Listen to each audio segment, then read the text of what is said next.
Hello to all my friends from Live a Home SG. Today, I'm super excited to continue our part 2 of Real Talk on Legacy Planning, where Thomas and I have been in serious debate on what topics you guys would be interested to know.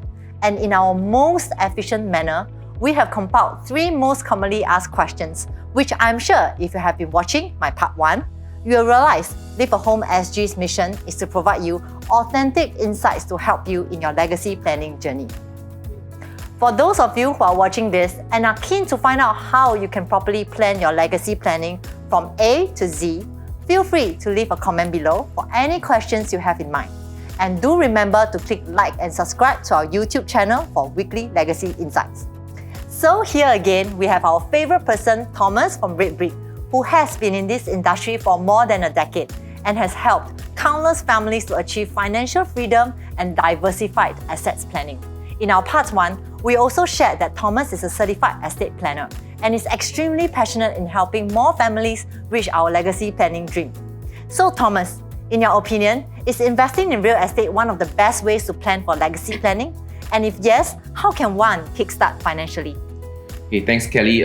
So actually in theory, the best way is actually a balanced portfolio. However, in Singapore, real estate is a preferred asset class as it serves dual function, own stay and investment. So this is also actually reflected in our almost 90% home ownership in Singapore. And because real estate is scarce, right, you only hear cooling measures being announced, right? And prices always seem to increase year after year after year. So as such, time in the market is more important than timing the market, right? So I think to kickstart, right, you need to build your strategy into first short-term plans, medium-term plans, and long-term plans. So when you have the whole entire details and the entire scope of it, right, you can then plan there step by step. Right. Then can you give us some example or what do you mean by short, medium and long-term plan? Sure, definitely Kelly. So an example of a short-term plan, right guys, would be if you want to buy a first property, what is your budget, what's the purpose of it, and if there's any potential upside in this particular property.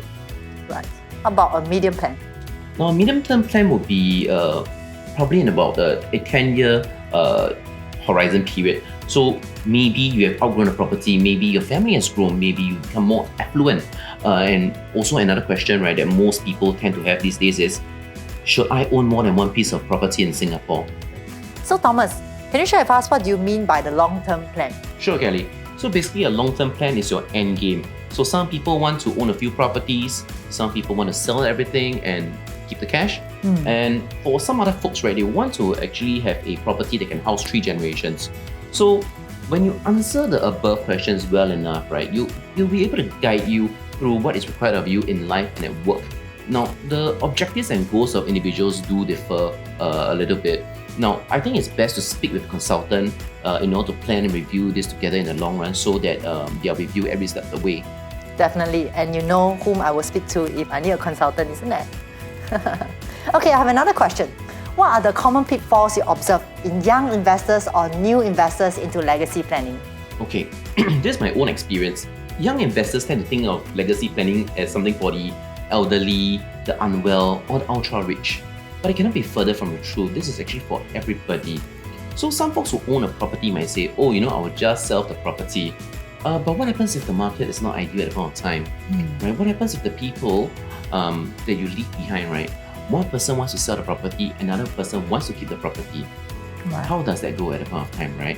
Yep. And the thing is that a lot of people don't take into consideration that things might happen at any time. It doesn't happen when you want it to, right? It happens anytime and when you least expect it. So one such thing is real estate. If it's left to a minor, what's going to happen, right? Because they can't own a property. Or what happens if you leave a large amount of cash to somebody who is financially immature, right? Maybe instead of taking it to further their studies, they might buy a sports car, buy an expensive watch, Right. It sounds so scary already. Right. Yes. And so I'm sure the next question most of us will want to know, if you're given a magic wand, what would you do for your own legacy planning? Okay, so I think we're not fortune tellers, we're not clairvoyants, we can't foresee the future. But in hindsight, if I know what I know today, I think I would have bought the most expensive property when I could afford it, right? And also bought more insurance. And I think I was one to discuss with my partner, right, on decisions like for funds and for real estate.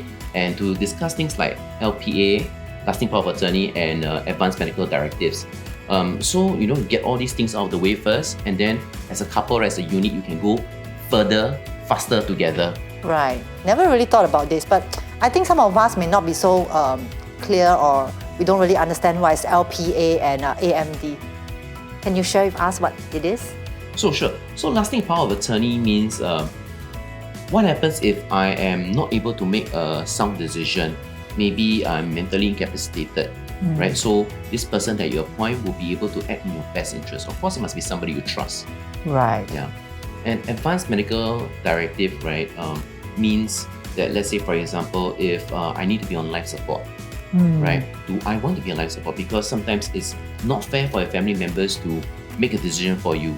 Right. So you leave them out of this heartbreak or heartache, and then you decide whether you want to extend your life or not extend your life.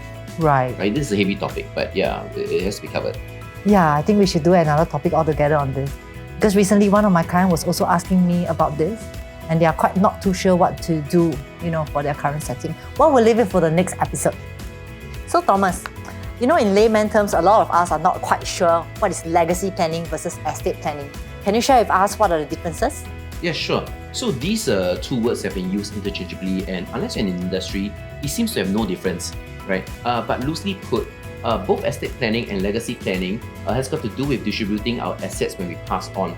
Now, the difference is that estate planning's focal point is on your physical and tangible assets, whereas for legacy planning, it revolves more around the intangible portion.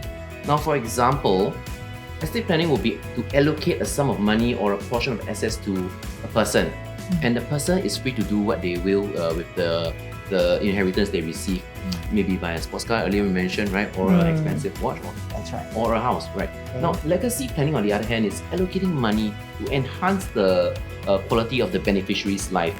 So perhaps a sum of money to pay towards further education, for a wedding, for own home, or when you have children. So milestones in a person's life. Right. Well, thank you, Thomas, for being here. Thank you. For these past 2 episodes, I know that you have been very patient with us. And we really appreciate your valuable insights on legacy planning and estate planning. And I'm very sure we'll have more things to learn from you in the near future. If you have any questions you would like us to help you address, do let us know in the comment below, and we'll be so excited to hear from you too. Next week, we'll be having another guest who specializes in estate planning and will be giving us her 2 cents worth about what she experienced and how she can help each of us to resolve our problems. Stay tuned for our weekly honest truths on legacy planning, and we'll see you in our next episodes. I'm Kelly from Live a Home SG. I'm Thomas from Red Brick. Live a home, we take your home as our own. Bye!